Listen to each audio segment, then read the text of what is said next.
Okay, so let's look at kind of a curious problem today. Let's imagine you're on some strange planet where right where you're standing, there's almost no gravity. Maybe there's a very, very, very large open cavern beneath you, and there's very little mass nearby. But away from you in, say, the positive x direction, the mineral composition changes, or maybe there's more and more mass, and the gravitational field strength ends up varying linearly with the distance from where you're standing. So as you walk to the right, gravity gets stronger and stronger and stronger. And the question is, if you launch a projectile from where you're standing, where is it going to land? How high will it go? Is there an angle that maximizes the usual range or max height? That kind of problem.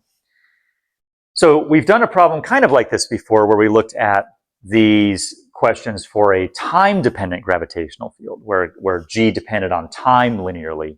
This one depends on position linearly. So let's see how we might work this out. Notice that, as usual, there's no acceleration in the horizontal direction. We're still assuming that that's true.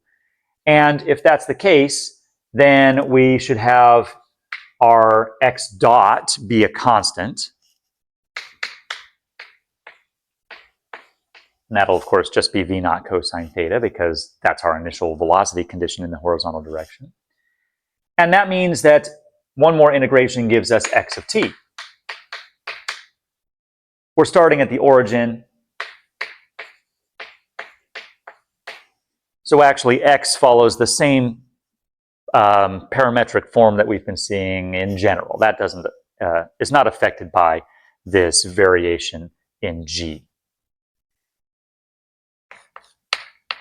Since the vertical component of the acceleration is going to be minus g, which is now minus this constant beta times x, well, we could just replace what x is.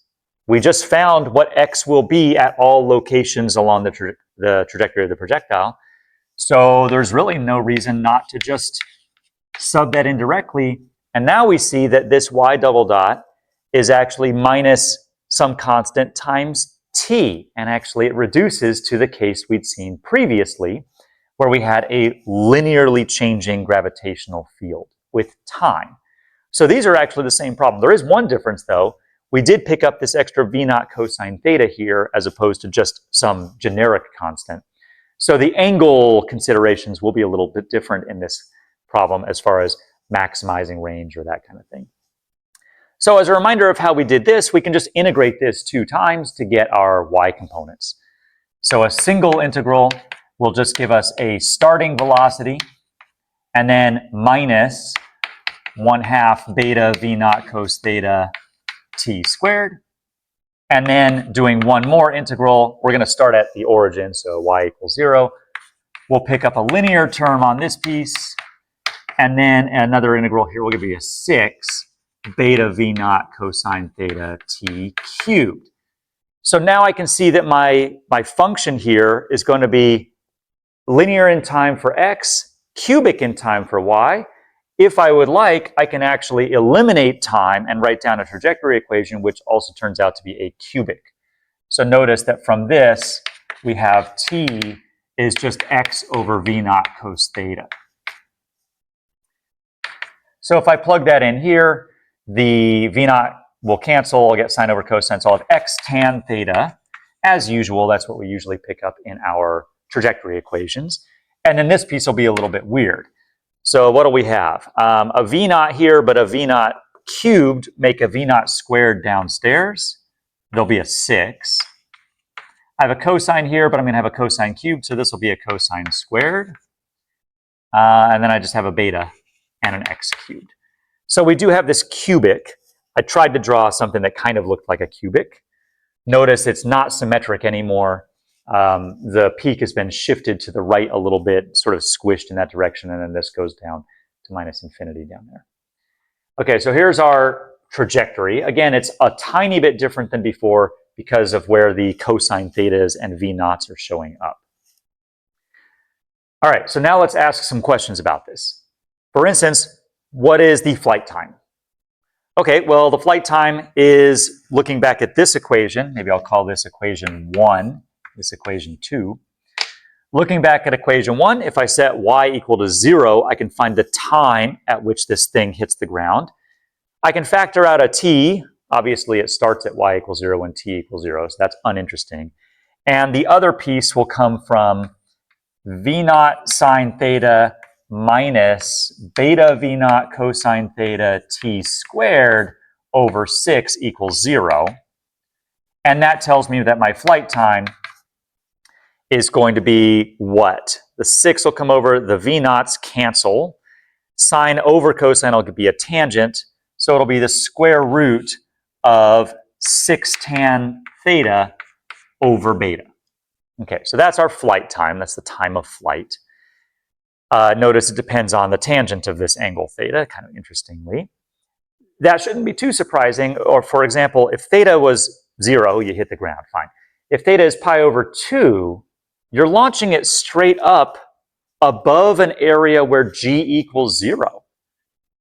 And tangent of pi over 2 is infinity. So yeah, if you launch it straight up, there's no gravity at that location, so you'll just fly up into space and never come back. So that checks out. The other thing we want to do is find the range. Okay, there's a lot of ways of doing that. One way would just be look at now your x coordinate version, equation 2, and set y equal to 0 there and solve for x. So we'll go ahead and just do that. So I'm setting 0 equal to 1x will factor out, just like before. It starts at x equals 0 also. And I'll have tan theta minus beta x squared, or maybe I'll call it capital R for range, range squared over 6v naught squared cosine squared theta, which implies that the range of this projectile will be what? Well, when I multiply this over, I'll have a 6v naught squared cosine squared times tangent will just be sine times cosine.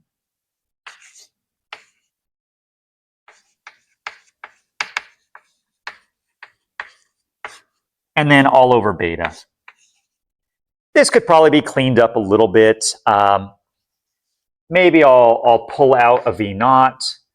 Maybe I'll use a 2 from this to make this a double angle type formula. Leaving behind 3 sine 2 theta over beta inside the root. Okay, so there's our range. There's our period of flight, our time of flight.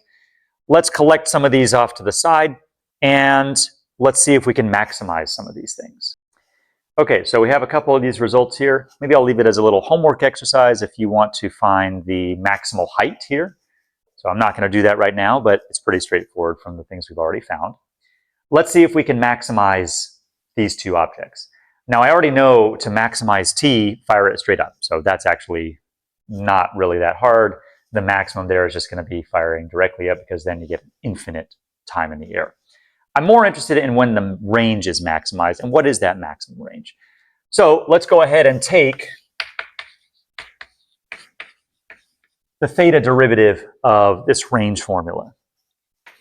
So v naught's a constant, that comes out. I might as well also pull out the 3 over beta under the root, that's all a constant. So I have this square root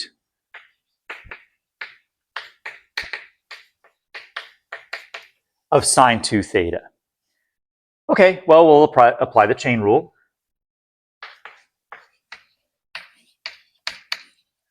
So what'll happen? We'll pull down that 1/2. We'll have a sine 2 theta to the minus 1/2. We'll multiply by the derivative of sine 2 theta, which will be cosine 2 theta, of course, times an extra 2 from that chain rule of the chain rule. Since I want this to equal 0, I'll clear out the 2's cancel anyway, but I'll clear out all of those, and we're left with just cosine 2 theta over the square root of sine 2 theta. All right. Now, worrying about the denominator a little bit, we do see again that if theta equals 0, well, yeah, you get a minimum range, so that's not really useful anyway. And if theta equals pi over 2, we do end up with this division by 0. But again, we already know that that's problematic for other reasons. So I'm not so worried about the denominator. I really just want to know when is the numerator equal to 0. Well, cosine of 2 theta is equal to 0 when its argument is pi over 2. which means theta star, maybe the angle that maximizes this, is 45 degrees. What's kind of interesting about this is that's the same launch angle that maximizes the range in the usual case. So you still get a maximum range launching it at a 45-degree angle, even though we're not on a parabola anymore, we're on this cubic. Let's plug that back into my R formula and figure out, well, then what is the maximum range? Plugging in 45 to my sine 2 theta, that gives me a sine of 90, which is 1. So this is actually quite easy to write down. There it is. That's the maximal range. And we should note that if we were to try to make a comparison of this to our usual projectile motion, we really can't. Notice it doesn't really even depend on the speed the same way. We're expecting something like a v naught squared over g in that case. G here, however, is a function, and the units don't even let us have this v naught squared dependence anymore. It's just linearly dependent on the launch speed. At any rate, that's kind of an interesting final result. Has the same natural launch angle for maximal range. And again, maybe I'll leave it to you to figure out what that maximal height is, and maybe what angle maximizes that as well. QED.